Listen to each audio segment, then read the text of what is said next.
Oke, mari kita simak bersama dan tanggapan kalian silakan ditulis di kolom komentar sahabat-sahabat Garuda.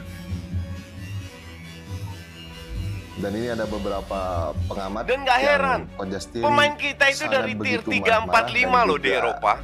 Lu nggak bisa expect mereka tiap minggu main, tiap timnas main bagus. Juga bagaimana euforia itu dari timnas Indonesia bersama kan Sintayong. menurut saya sih nggak juga kapasitas kemampuan maksimal potensinya kan harus dikembangkan. Dari para supporter. Kalau pemain lokal itu kualitasnya lebih bagus daripada yang naturalisasi, kenapa tidak pakai lokal?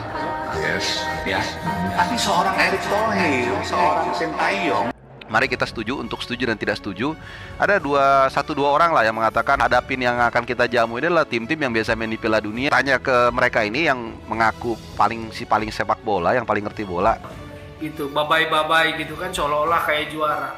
Kan saya nggak melihat itu di pelatih level dunia manapun melakukan itu. Mudah-mudahan buat Bang Arya dan juga teman-teman di PSSI bisa. Jadi gini teman-teman ya, walaupun dia adalah bangsa kita, sesama pecinta timnas, ya, bahkan rekan kita. Kalau salah kita harus orang pertama yang negur itu kita, bukan orang lain. Oke, assalamualaikum warahmatullahi wabarakatuh. Selamat datang dan selamat berjumpa kembali sahabat-sahabat Garuda dimanapun kalian berada. Dan tentunya kita sudah merasakan bagaimana euforia dari para supporter yang merayakan bagaimana seperti yang sudah dirayakan oleh Coach Sintayong dengan menyambut bagaimana dengan sikap yang sangat nasionalis dari Coach Sintayong, menyambut dari bagaimana seorang dari para supporter yang datang memberikan perjuangannya, memberikan semangat kepada para pemain timnas Indonesia, yaitu dengan disambut dengan begini ya oleh Coach Sintayong. Jadi kalian itu sudah tahu bagaimana tanggapan kalian, silahkan di kolom komentar. Dan kalau kita bicara lagi bahwa sahabat-sahabat Garuda, timnas Indonesia saat ini akan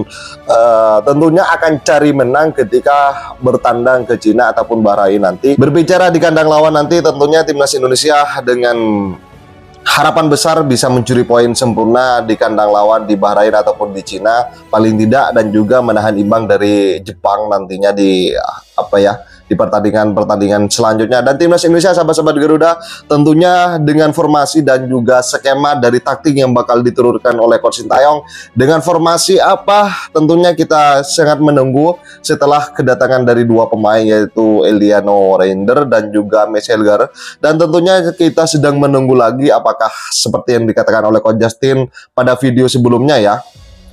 Beliau mengatakan, Coach Justin, Jairo Ridwan itu sangat bagus sekali. Dan seperti yang sudah dikatakan oleh Bung Ropan, bahwa kita move on dari Ole Romani karena kita sedang menunggu bagaimana proses Mauro Sirsa yang sedang pemberkasannya akan segera diselesaikan.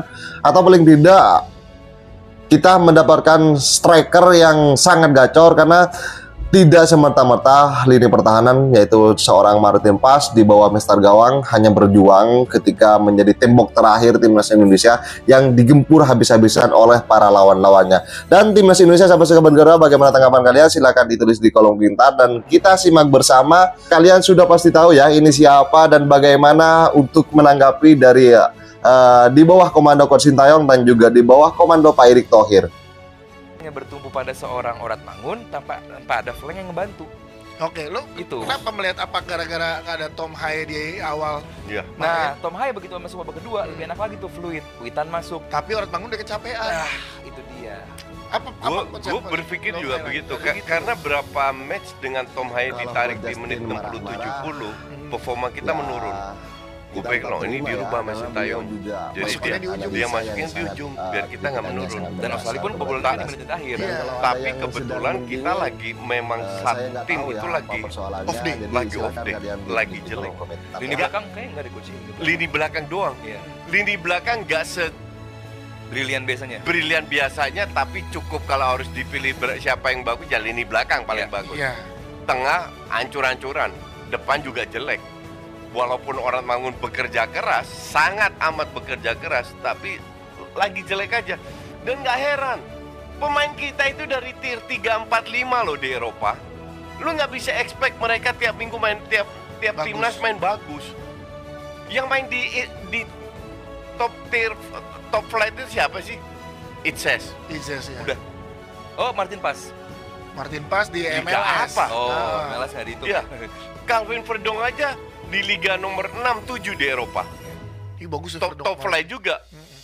Itu pun kelihatan udah bagus di klub menengah ke bawah juga NEC. Iya. Ngerti nggak? MLS bagus juga pas. Sisanya Belgia, Jong A, divisi 2, Jong Utrecht, Den Haag di divisi 2. Emang kita jangan punya harapan yang berlebihan terhadap kualitas pemain kita. Karena memang secara This kind of things happens. Ini bisa terjadi setelah kita main luar biasa di Saudi, drop. Nanti akan bagus lagi, akan ada dropnya lagi. Karena memang kualitas main kita segini.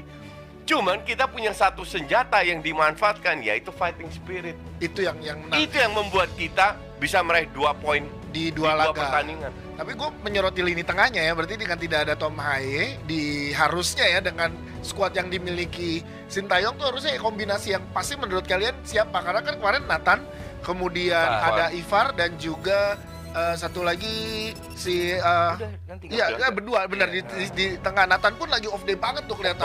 Banget kan gitu. Banget. Dan pengen diganti. Nah menurut kalian harusnya siapa? Yang Nggak kalau ada, mereka nggak lagi banyak off day, pilihan, nggak bisa. Sebenarnya Nathan sama Ivar pun udah cukup gitu loh. Ivar sebagai breaker, Nathan yang buat ngalirin bola. Ya segitu mungkin levelnya gitu kan. Iya, begitu ada Tom Haye pun ya kelihatan dia bisa ngalirin bola ke depan. Masalahnya Emang Nathan main di mana sih? Di Swansea. di City atau Swansea. Fulham atau kan enggak. Iya. Di Swansea pun belum tentu dia jadi starter. Iya. Ngerti nggak? Dan cuma Swansea loh.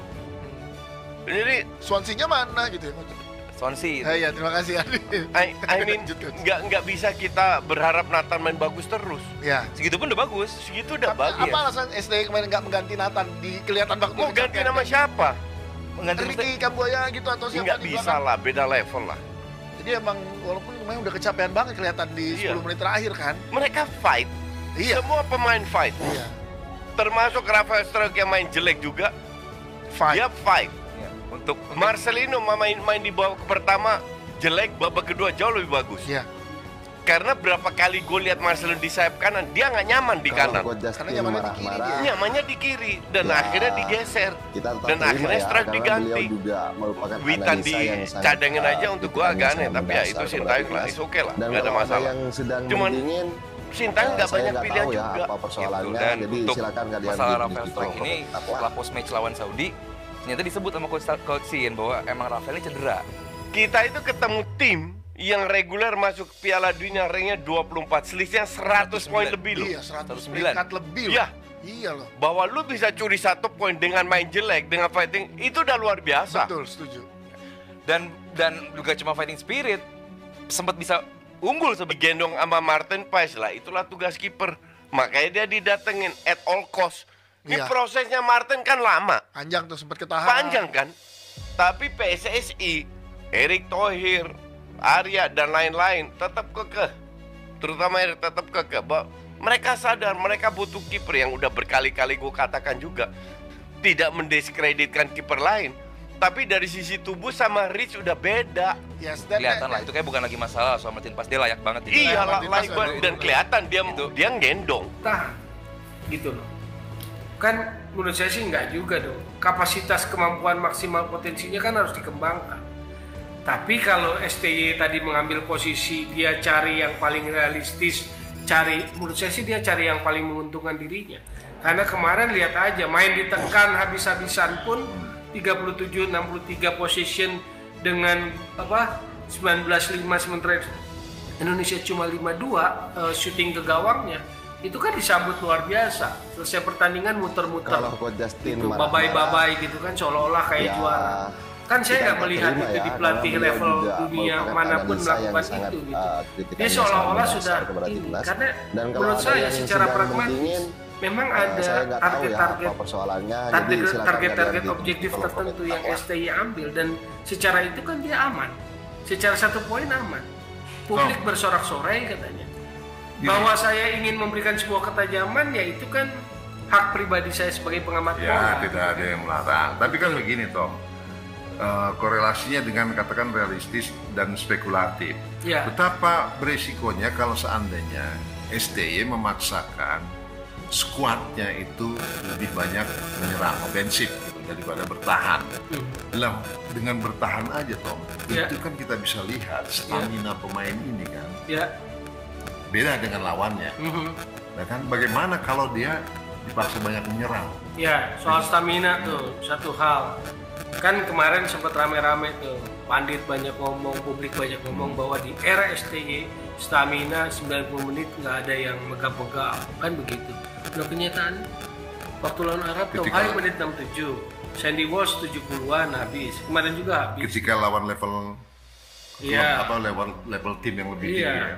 Iya, kan sesuai dengan ucapannya sendiri dong, level Asia. Kan pada megap-megap tuh, artinya kan orang bilang bahwa itu berkat STY semua gitu kan. Mana buktinya kalau berkat STY? Kok megap-megap? Kok kemarin nggak berani pasang Tom Hai sejak awal? Ya karena tahu kan, ternyata nggak kuat gitu loh. Apalagi main bertahan. Main bertahan tuh bahasa awamnya, bahasa pemain bola, orang sepak bola, capeknya setengah mati gitu loh. Karena dia dikendalikan. Dia harus reaktif, yang pegang kendali lawannya yang nyerang gitu kan. Gitu loh. Itu menarik tuh catatan stamina tuh yang kemarin mengagung-agungkan gitu loh. Karena STY lah stamina pemain Indonesia hebat atau pemain timnas kita hebat, buktinya. Ada lagi yang mau disampaikan? Ya menurut saya sih Sinteyong nggak cukup punya jurus lah.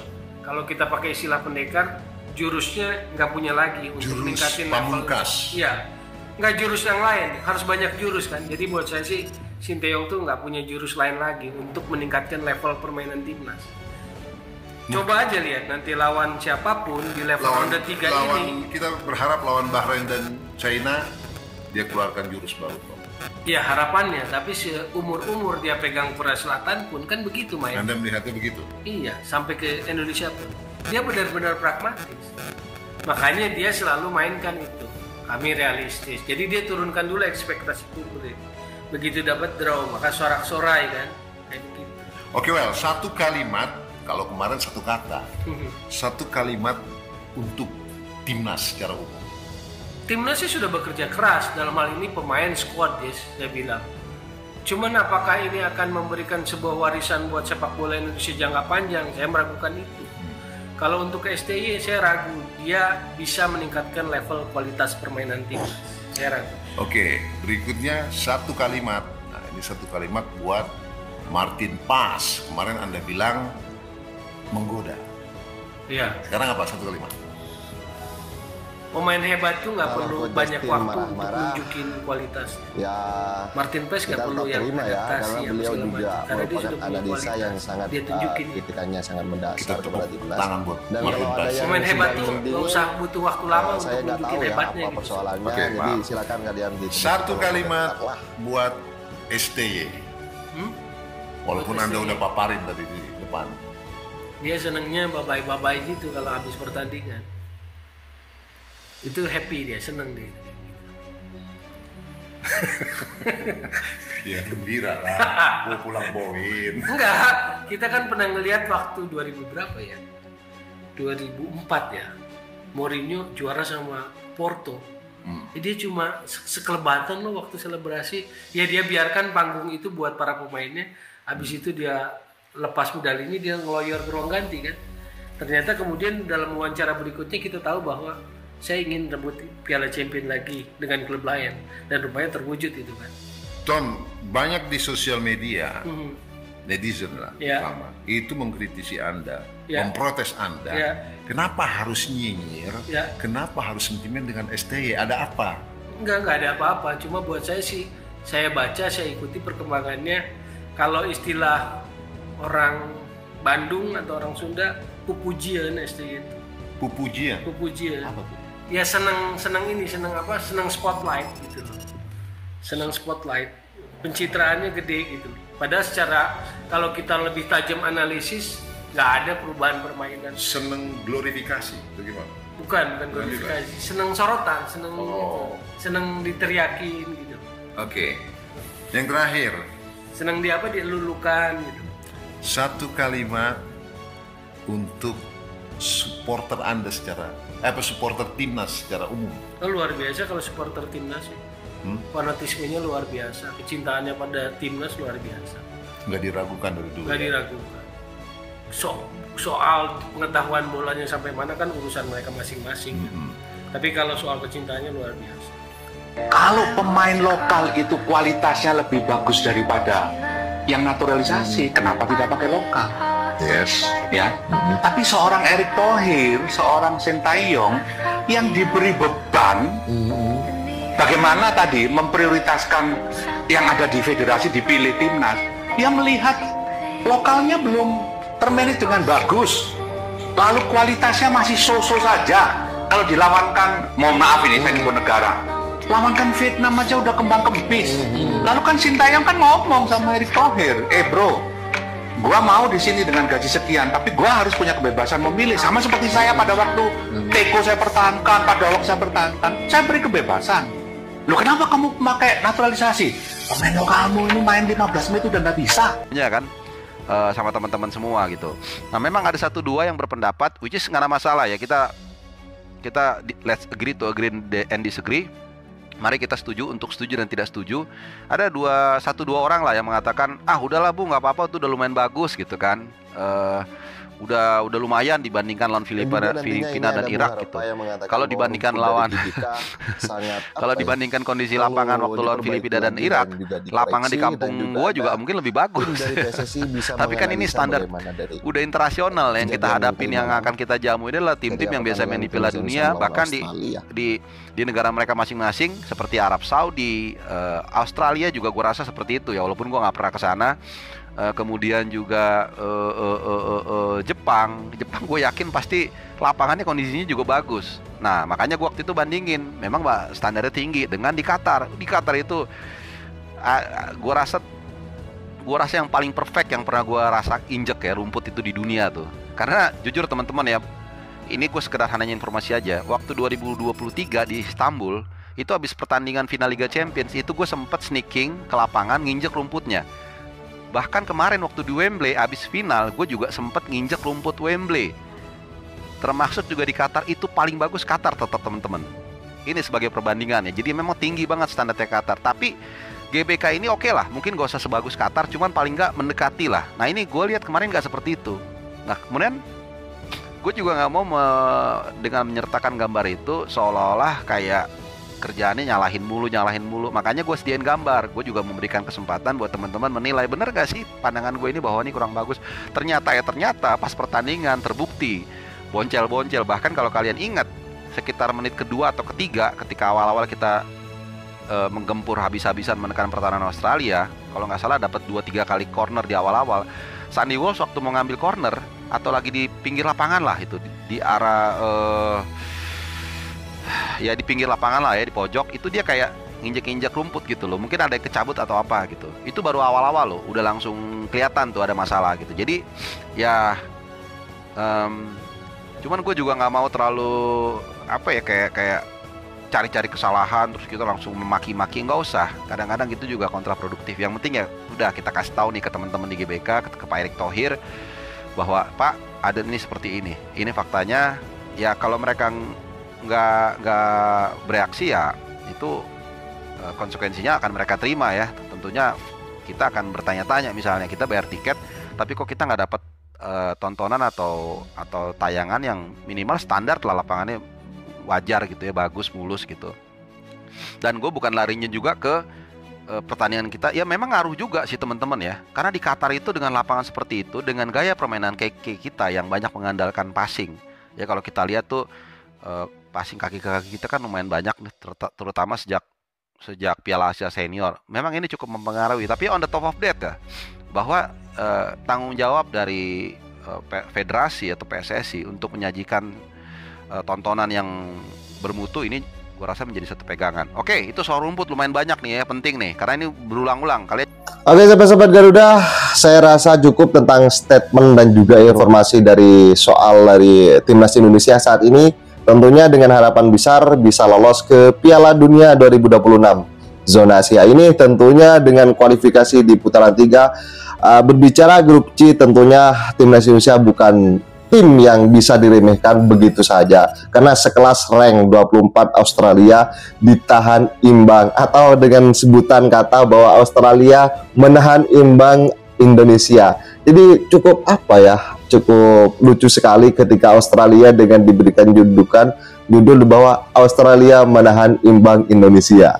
Ini sangat-sangat apa ya, menarik sekali.